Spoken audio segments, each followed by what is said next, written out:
warm welcome to Addis News Hour. I'm Solomon Danye. Thanks for joining me.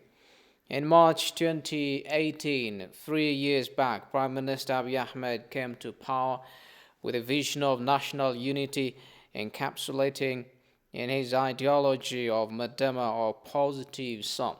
This ideology was implemented with a raft of reforms aimed at boosting institutions and widening the political space, inclusivity, and freedoms.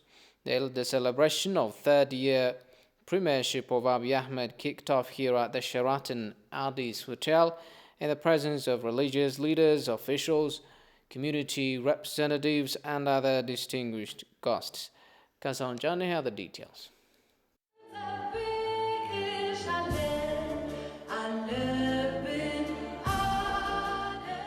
A group of reformists led by Abiy Ahmed came to the helm of power in April 2018, ushering in a new era of political and economic liberalization and opening up amidst growing grievances about political, economic and social inequality. On the political front, crucial measures of reform have been taken to set a stage for long-term political solutions to people's grievances and demands. However, the reform was far from a smooth sailing. Since the start of the reform process, the federal government has been pushing towards the transgression that has been perpetrated by some groups, including the TPLF leaders. All the people options available for the TPLF leadership to engage in the reform process were rejected. Today's event at the Sheraton Addis was celebrated in a panel discussion. Director and founder of the East African Policy Research Institute, Brahanu Lenjiso, presented an introductory paper on the achievements, challenges of the 3-year journey and future directions. Brahanu pointed out that the change has achieved many successes, despite many challenges, noting there are still challenges facing the lack of democratic culture in Ethiopia. Ethiopia and Ethiopians have a very good reason to be concerned about nation building. Although the nation has a track record of protecting its political territory from external invasions, the nation building and democratization process is being challenged. According to Brahanu, at the outset of the reform process, tens of thousands of prisoners were released, while political opponents, both at home and abroad, that were prohibited to practice politics in a country, were allowed to join the democratization process. The Prime Minister hadn't come to power either with his policy or in competition, rather he came to power with the same system within the problem that was prevalent at that time. There were 3 main speeches delivering during the occasion, and that is, he apologized to all Ethiopians in the name of the imperative, ushered in a reconciliation and launched rapid economic development. Abiy Ahmed has received wide acclamations both at home and abroad, his Nobel Peace Prize still shining. The Ministry of Peace disclosed that it has been working cooperatively with IGAD to restore peace and security in the Horn region by implementing early warning and conflict response mechanisms. African development partners have adopted mechanisms to alleviate problems in the Horn region, it was pointed out. Habtama Shagre presents the story as follows. Senior officials said restoring sustainable peace and stability in the conflict-ridden Horn region is critical to bring better development. Talking to ETV response coordinator of Sewan at IGAD, Jacob Chaka said African development partners have adapted mechanisms to alleviate problems in the Horn region. We have already selected several field monitors who will be monitoring the situation in every corner of the country, and then that is available to decision makers right away because it's data-based and now web-based. According to Jacob, IGAD has always been committed to provide support to African countries to solve their conflict and instability. We have $10,000 US, which is replenishable at the member states level. They can only write one pager, and then the fund is available. Now, how can they do that in an effective way? The first thing is, in conflict prevention, is discussion, dialogue. People need to come together to discuss, to understand what is the problem. So that's why we say RRF plays a catalytic role in conflict prevention. Director General of Conflict Early Warning and Early Response Directorate at the Ministry, Mgbaru Ayale, for his part said Ethiopia is working to identify conflict-prone areas to solve problems by using various mechanisms. The government has a fundamental structure that follows up potential conflicts, and hotspot areas have been identified. And there is a traditional kind of information exchange system, and there is also a web-based follow-up system. On top of that, IGAD, a C1 system, has been introduced to our system as well. And our officers are trained, and civil societies have also been trained together. It is a very unique when it comes to civil society and government are coming into a platform to work together on potential conflict situation identification mechanism. Therefore, this web will help us, to know what's happening where, at what time, and the scale of situation, what is, and the recommendation as well, what action needs to be given quickly. IGAD calls its member states to identify the basic concern of the community, thus to solve conflicts and instabilities in the Horn.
እና ዳንግላ የሚለው ስያሜ የተሰጠ በመጀመሪያ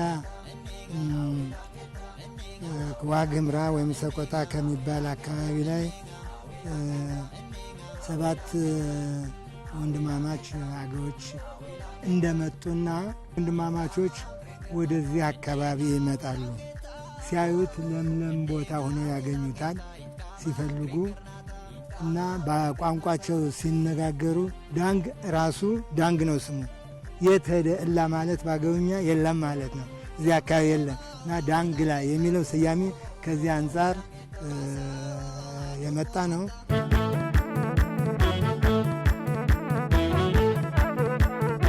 የከተማዋ ጉዳይ ከበፊቱ አሁን የተሻሻለ ነገር ነው ያለው።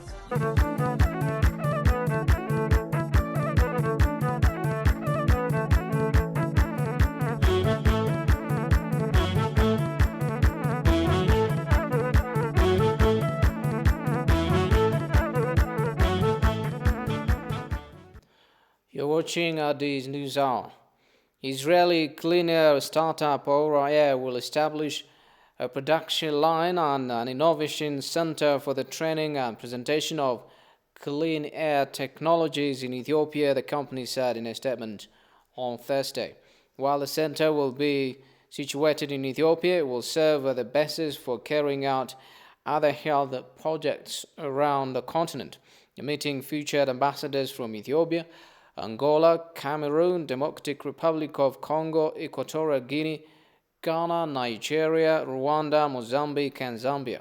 Ora Air founder and CEO Aviad Schneiderman said in a statement that unlike Israel, Many countries around the world are far from seeing the end of the COVID-19 era, and it's still necessary to find ways to maintain a routine that includes indoor activities under the current circumstances.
And finally, the Addis Ababa City Administration has offered a financial reward amounting 5.6 million birr to the Ethiopian national football team Wales for their successful participation on the 33rd African Cup of Nations qualifiers.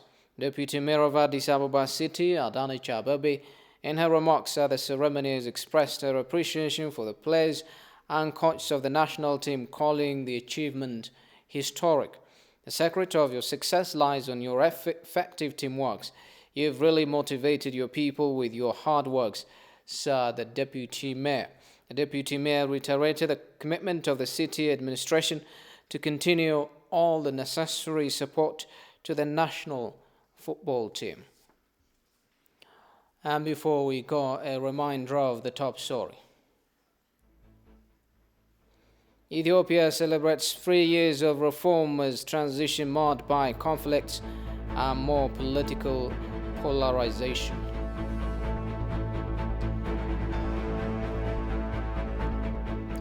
Well, that's it for the news for me, Solomon Danya, and the rest of the English team here in the studio. Thanks for watching. Have a good night.